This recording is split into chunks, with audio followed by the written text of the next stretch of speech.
I always remember a sports psychologist saying that some managers are actually just as good as qualified psychologists, and Ferguson was one of the names he mentioned as a great example of that.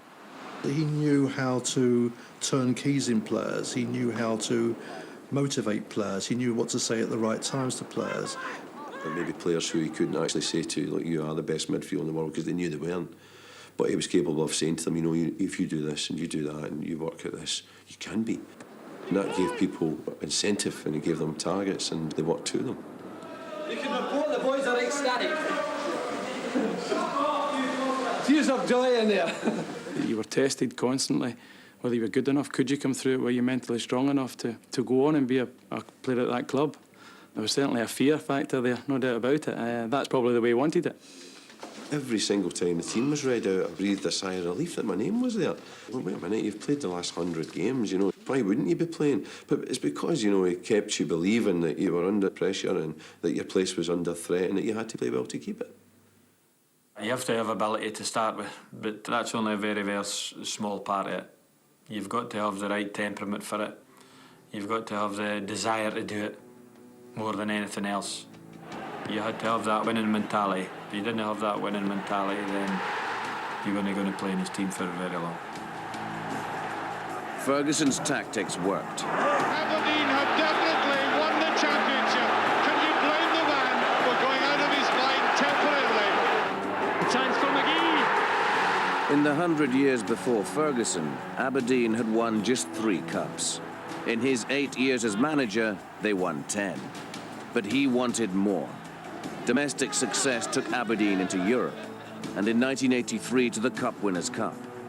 After beating Bayern Munich, they reached the final and Real Madrid. It was time for more mind games. I think the way Alex Ferguson played it was not to talk about Real Madrid. He never really mentioned them the whole week prior to it. It wasn't as if, oh, we're going to play against this player and that player who's got 50 caps or 100 caps for Spain or whatever. He didn't go down that road. It was about us. It was about how we would perform. In the final, Aberdeen scored first. It's McLeish. Deflection, Black. And Aberdeen take the lead. That'll be a penalty kick. No chance for Leighton. Far from folding after Real equalised, Ferguson's team found inner strength. Chance for Strachan. I have a picture of the bench as the final whistle goes. Alex Ferguson, Archie Knox, the subs, mouths open, shouting, screaming. Just, I think, depicts everything about that game and winning. The Real manager said they'd lost not to a team, but to an unstoppable spirit. But 10 days later, something remarkable happened. Aberdeen win another cup final in Scotland against Rangers. And Eric Black gets the goal, which will surely win the cup for Aberdeen.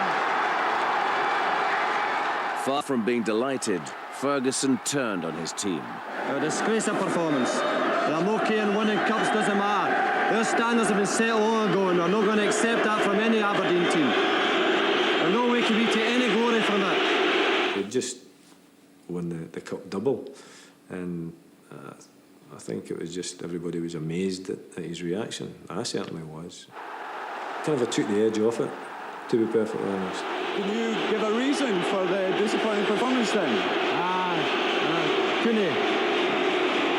If you could open up their minds, you'd be able to find out. And after he'd announced it, he'd said to me, he said, I made a blunder there. But that was part of Alec. I mean, that was his make-up. There was just this sheer desire to succeed. You know, it could bring a mist down, and he wouldn't be seeing through that for a bit. I think that's what singles Alex Ferguson out, and his standards were so high that he expected us to perform well and win at that point. He hits one Everest, and then as soon as he's got there, he looks for the next one, and on he goes. And my real ultimate challenge must be to win the European Cup with Aberdeen.